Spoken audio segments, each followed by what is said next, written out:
We thought there would be quite a few people, but I didn't expect 250 people outside who couldn't even get in the room. Extraordinary. So it's obviously a major issue around here. But one of the things that did come up were the people who lived in the houses there, and they have to move out for their safety. Do you think it's just going to be a fact of nature that houses like that won't be habitable in the future? I think it's quite possible that houses on the seafront in lots of exposed locations are under threat. I mean, you can see it on the Welsh coast. You can see it in places like Norfolk where houses are falling into the sea. It's really tragic. You know, this village has been here for a very long time, and we've already seen what happened to Hall Sands in the past. I don't want to say that those houses are not livable in anymore. You know, it certainly wouldn't be up to me to say that, but, you know, all you need to do is look at the cracks in the walls and the blown out windows and the roofs that have been damaged to see that actually there is some serious threat. And I suppose the other big issue connected with that is insurance as well, because our insurance companies going to keep providing money if it looks like the houses are unviable.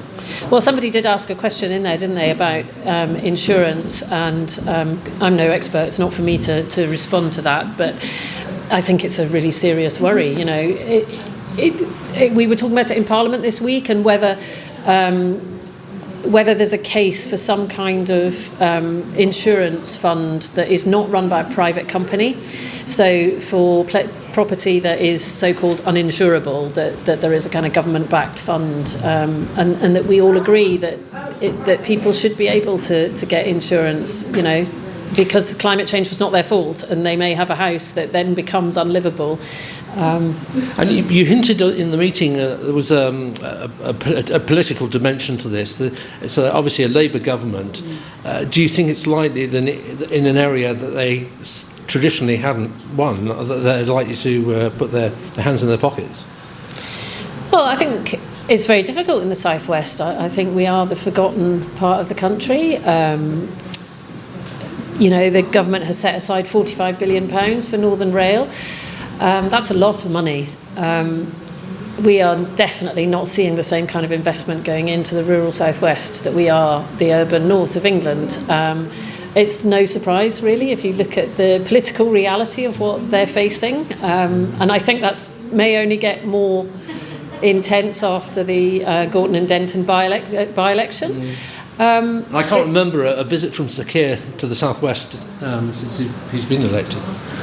No, I don't know if there's been a visit. I mean, I'm an opposition MP, right? So I can't go and knock on the door of one of my mates in government and say we need the money. But I'm also opposition MP to a government that doesn't have the southwest at the top of its priority list, and I think that is a political reality.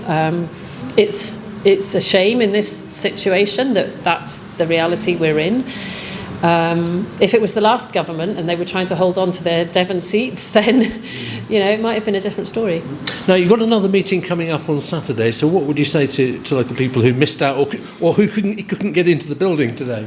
Well, we organised this meeting because I wanted people to hear from me as soon as possible, and then we were told, you know, rightly so, that a Thursday morning is obviously difficult for anyone who works. So we said, OK, we'll do another one on Saturday afternoon.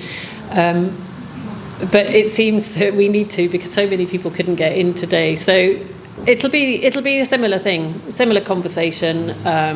Hopefully other people will come who weren't able to come today. And, you know, I just want to be visible. I think there's a real thing about, you know, these crisis situations and people going to ground and not being visible, and we've seen it with a couple of the water situations, you know, the Cryptosporidium in Brixham, and then in Tunbridge Wells when, you know, that they've had massive problems with the water, and the chief executives of those companies literally just go to ground and don't...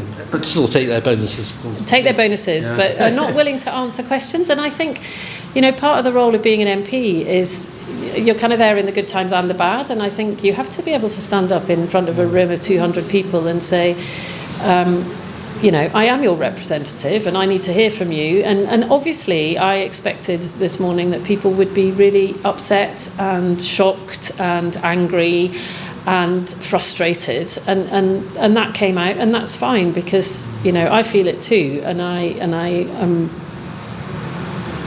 I was completely expecting that. You know, it's not easy to stand up in front of a room of 200 people and not know what they're going to say to you. But actually, I thought it went really well, and I thought people were really respectful, and you know, they're obviously a really good, strong community, and so I need to just support them to help them be cohesive and joined up, and help them, you know, find ways to communicate with me and with government that work.